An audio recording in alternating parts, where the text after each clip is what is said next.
Hi friends, welcome back to ఇది మన channel 2.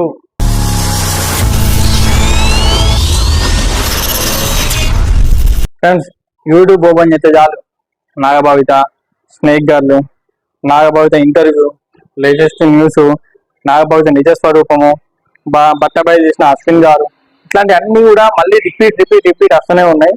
So నేను ఒకటే చెప్తున్నా, ఏంటి అంటే ఈ స్టోరీ రావడానికి కారణం ఏంటంటే ముఖ్యంగా సుభాషిణి గారు, నాగభావిత వాళ్ళ మదర్ సుభాషిణి గారు దీని అంతటి కారణం.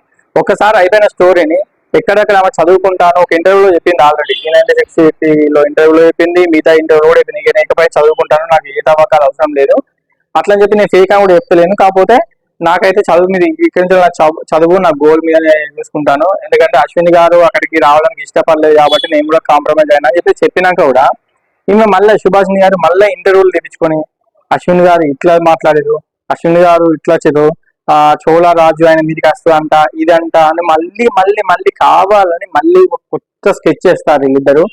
సో నేను ఒకటే చెప్తున్నా, నా ఒపీనియన్ చెప్తున్నా, ఇట్లాంటివన్నీ మానుకోండి. సుభాషిణి గారు మీరు చేసిన దాని వల్ల మీరు ఒక్కరే బ్లేమ్ అవుతారు అనుకుంటారేమో, కానీ మీరు కాదు, మీ పాప కూడా బ్లేమ్ అవుతుంది.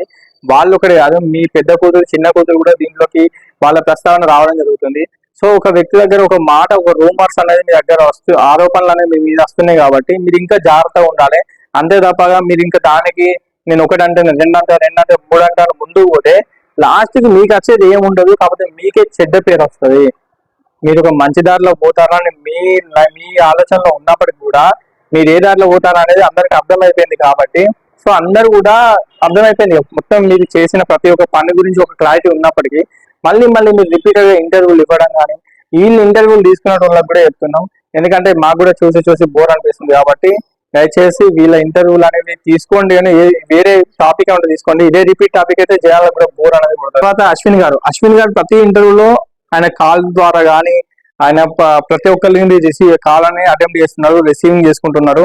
సో ప్రతి ఒక్క క్లారిటీ ఇస్తున్నారు అశ్విన్ గారు కూడా. సో అశ్విన్ గారు వర్షన్ ఏంటి అంటే వీళ్ళు టాపిక్ లేవట్టకపోతే నేను ఎందుకు వస్తా మధ్యలోకి, ఇది ఇక్కడితో వదిలిపెట్టండి, ఎవరి వాళ్ళు కామిష్ అయిపోయాడు. ఆయన కూడా యాక్యురేట్ కూడా కామ్గానే ఉన్నాడు, ఆయన పని ఆయన చేసుకుంటారు. వీళ్ళిద్దరు ఎందుకు వీళ్ళ వల్ల అమ్మాయిని బ్లేమ్ చేస్తారప్ప ఏం లేదు. నేను ఇద్దరు కూడా వదిలేస్తున్నా. నా టాపిక్ ని తీస్తే మాత్రం ఖచ్చితంగా నీ టాపిక్ గురించి ముందు అడగేయాల్సి వస్తుంది. దీనివల్ల ముందు చాలా ప్రాబ్లమ్స్ ఉంటాయని కూడా ఆయన క్లారిటీగా చెప్తున్నాడు.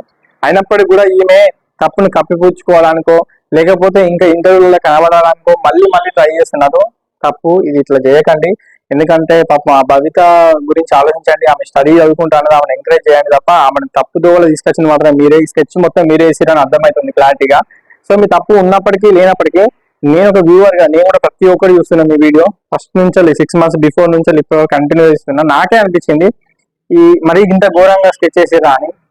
ఇంకా నాలాంటి వాళ్ళు ఎంతమంది ఉన్నారో నాకు తెలియదు, కానీ మీరు చేసిన వల్ల మీ స్వేచ్ఛ, మీ మాట్లాడే స్వేచ్ఛ మీకు ఉండొచ్చు, మీరు ఎట్లా ఉండాలనుకునే స్వేచ్ఛ మీకు ఉండొచ్చు. అట్లా హిందూ దేవతల మీద దేవీ దేవతల మీద తప్పు ప్రచారాన్ని చేస్తే మాత్రం ఎవరు ఊరుకునేటోళ్ళు లేరు ఇక్కడ.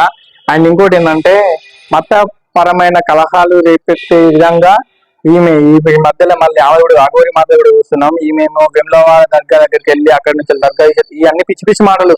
అందరూ కలిసిమెలిసి ఒక అన్యోన్యంగా ఉన్నప్పుడు ఇట్లాంటి మత కలహాలు రేపేటటువంటి ప్రచారాలు చేసినప్పుడు న్యూస్ ఛానల్స్ కూడా దీన్ని ఎక్కువ ఎక్స్పోజ్ చేయద్దు. ఎందుకంటే తెలంగాణలో కూడా వేసే విధంగా ఉంటుంది కాబట్టి. సో వీళ్ళని ఇట్లనే ఖండించాలి. మీరు సనాతన ధర్మాన్ని కాపాడడంలో తప్పలేదు అఘోరి గారు మీరు, కానీ ఎప్పుడైతే ఎప్పటి నుంచో ఉన్న దేవాలయాల్లో ఇప్పటిలాంటి మత కలహాలు లేనప్పటికీ మీరు వచ్చడం వల్ల మత కలహాల ఒక మొలక అనేది దాన్ని ఆడుతున్నారు. అది తప్పు. అది ఇంకోసారి అట్లాంటివి చేయకండి. ఇప్పుడు ఈమెనే కాదు, సౌందర్య కూడా మళ్ళీ ఇంటర్వ్యూలోకి వచ్చింది. ఆమె ఇంటర్వ్యూ తీసుకున్న ఒక మేడం తీసుకుంది.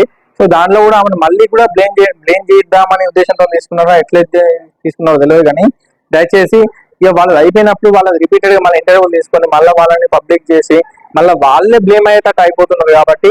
సో సుభాషిణి గారికి, భవిత గారికి నేను చెప్పేది ఒకటి, దయచేసి ఎవరికి ఇంటర్వ్యూలు ఇవ్వకండి. ఈ విషయంలో ఈ తవ్వకాలు, నాగదేవత వస్తుంది, నెలకు ఒకసారి కుప్సం ఇడిస్తాను, నాకు పొట్టు రాలిపోతుంది, మైండ్ మంచి పనిచేస్తారు, ఇట్లాంటివి మాత్రం వదిలిపెట్టుకోండి దయచేసి. మీరు ఇట్లాంటివి చేయకపోవడం మంచిది. ఎందుకంటే మీరు ఒక్కటి చేయడం వల్ల మీకు ఎన్ని ట్రోల్స్ వస్తున్నాయి, ఎంతమంది నెగిటివ్ అయిపోయారు ఆల్రెడీ. ఎంతమంది మిమ్మల్ని ఫేక్ అని చెప్పి 10 మంది ఒకళ్ళు ఫేక్ అంటే మళ్ళీ 10 మందితో అనిపించుకోవాలా. సో ఇట్లాంటివన్నీ మానుకోండి. ఇంకోసారి దేవీ దేవతల మీద మన హిందూ సాంప్రదాయాలను గౌరవించండి, సనాతన ధర్మాన్ని కాపాడండి. జై హింద్.